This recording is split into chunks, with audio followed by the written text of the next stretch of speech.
Exclamatory sentence rules to sense from direct to indirect. Exclamatory sentence or অসমীয়াটো হ'ল ভাৱবোধক বাক্য.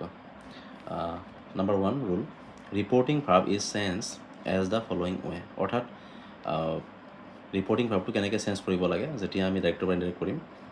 If the sentence implies sadness, then cry out in sad or cry out in sorrow. যদি sadness বুজায় অৰ্থাৎ যদি দুখ বুজায়, reported ক্লজটোৱে যদি দুখ ইণ্ডিকেট কৰে তেতিয়াহ'লে আমি ৰিপৰ্টিং ভাৰ্বটো সেই অনুসৰি মানে কি কৰিব লাগিব, চেঞ্জ কৰিব লাগিব. Next, if the sentence implies joy or happiness, then exclaim with joy or exclaim with pleasure হয়. যদি ৰিপৰ্টেড ক্লজটোৱে কি বুজায়, যদি আনন্দ বুজায় বা সুখ বুজায় তেতিয়াহ'লে এক্সক্লেইম উইথ জয় বা এক্সক্লেইম উইথ প্লেজাৰ হয়. In case of surprise or wonder, exclaim with surprise or exclaim with wonder হয়. ঠিক তেনেকৈ ছাৰপ্ৰাইজ মানে আচৰিত হোৱা বুজালে এক্সক্লেইম উইথ ছাৰপ্ৰাইজ বা এক্সক্লেইম উইথ ৱণ্ডাৰ হয়. For more follow' the chart, ইয়াৰ নেক্সট পেজত এখন চাৰ্ট আছে, সেই চাৰ্টখন চালে গোটেই ডিটেইলখিনি গম পোৱা যাব কেনেকৈ ৰিপৰ্টিং ভাৰ্বটো চেঞ্জ হয়. Inverted comma is removed by using that. আমাৰ ছেকেণ্ড ষ্টেপটো হ'ল ৰিপৰ্টিং ভাৰ্বটো আমি এই অনুসৰি বহাব লাগিব. নেক্সট ষ্টেপটো হ'ল যে ইনভাৰ্টেড কমা আমি কিহেৰে ৰিমুভ কৰিম, ডেটেৰে. Next number 3, sentence is change into assertive. অৰ্থাৎ চেণ্টেন্সটো আমি এছাৰ্টিভ কৰি দিব লাগে, তাত কোনো ধৰণৰ এক্সক্লেমেটৰী মানে সেইটো থাকিব নালাগে. Next 4, corresponding past tense required. অৰ্থাৎ আমি ৰিপৰ্টেড স্পীচৰ কাৰেছপণ্ডিং পাষ্ট টেন্স আমি কৰিব লাগিব.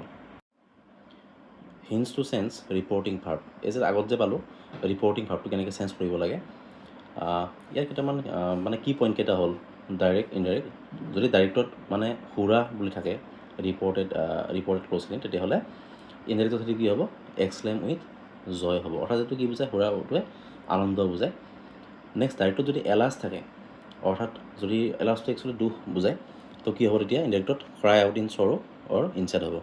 যদি ডাইৰেক্টত হাও বা হোৱাট থাকে, তেতিয়াহ'লে ইনডাইৰেক্ট কৰিলে আমি কৰিব লাগিব এক্সক্লেইম উইথ ৱণ্ডাৰ অৰ ছাৰপ্ৰাইজ. এইখিনি ক'ত থাকিব, এইখিনি সকলোবিলাক ইনডাইৰেক্টত হ'ব. আৰু ডাইৰেক্টত যদি এইকেইটা থাকে, নেক্সট যদি ব্ৰেভো বুজায়, ব্ৰেভো যদি থাকে, তো ব্ৰেভো থাকিলে কি হ'ব, এইটো একচুৱেলি প্ৰশংসা কৰা বুজায়.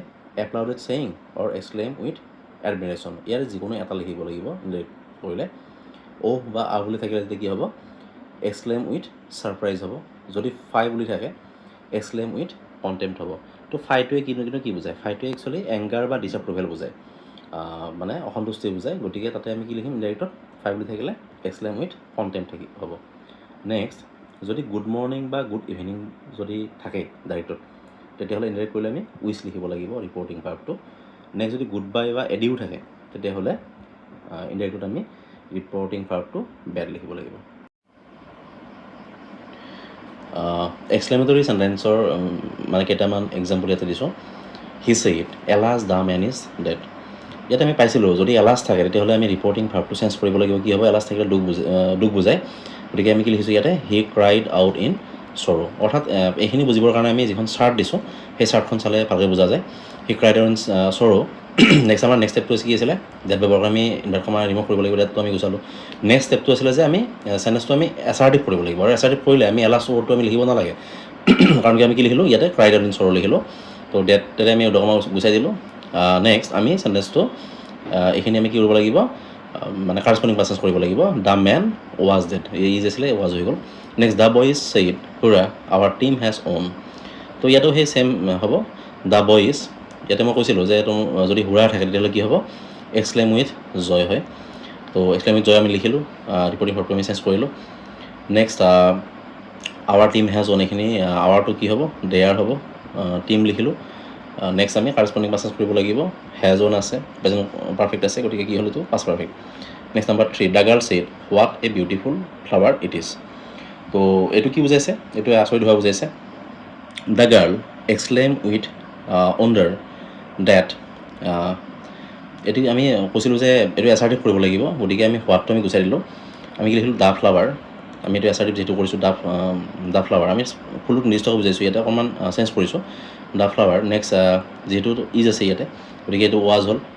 তো ইয়াতে কি বুজাই আছে, মানে ভেৰি বিউটিফুল আমি কিয় লিখিব লগা হ'ল, কাৰণ কিয় এইটো বহুত বেছি ধুনীয়া সেইটো বুজাই আছে.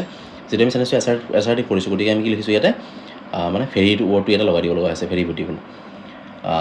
Next number 4, he said bravo well done. তো ইয়াতে কি হ'ব ব্ৰেভ থাকিলে কি হ'ব এপ্লাউডেড চেইং তাত পাইছিলোঁ আমি চাৰ্টখন তো হি এপ্লাউডেড চেইং আমি ডেটাৰ উদাহৰণ চালোঁ তো এইটো মানে এনেকুৱা ইয়াতে একো নাই ৱেল ডান আছে অনলি গতিকে এইটো কি লিখিলোঁ ইট ৱাজ ৱেল ডান এইটো যিখিনি আমি লগাই দিছোঁ ইয়াতে next he said goodbye my countrymen তো ইয়াতে পাইছিলোঁ যদি গুড বাই থাকে বা আইডিও থাকে তেতিয়াহ'লে কি হয় বেড হয় ৰিপৰ্টিং ভাৰ্বটো নেক্সট গুড বাইটো দিলোঁ ইয়াতে নেক্সট মাইটো কি হ'ল হিজ হ'ল টু হিজ কাণ্ট্ৰিমেন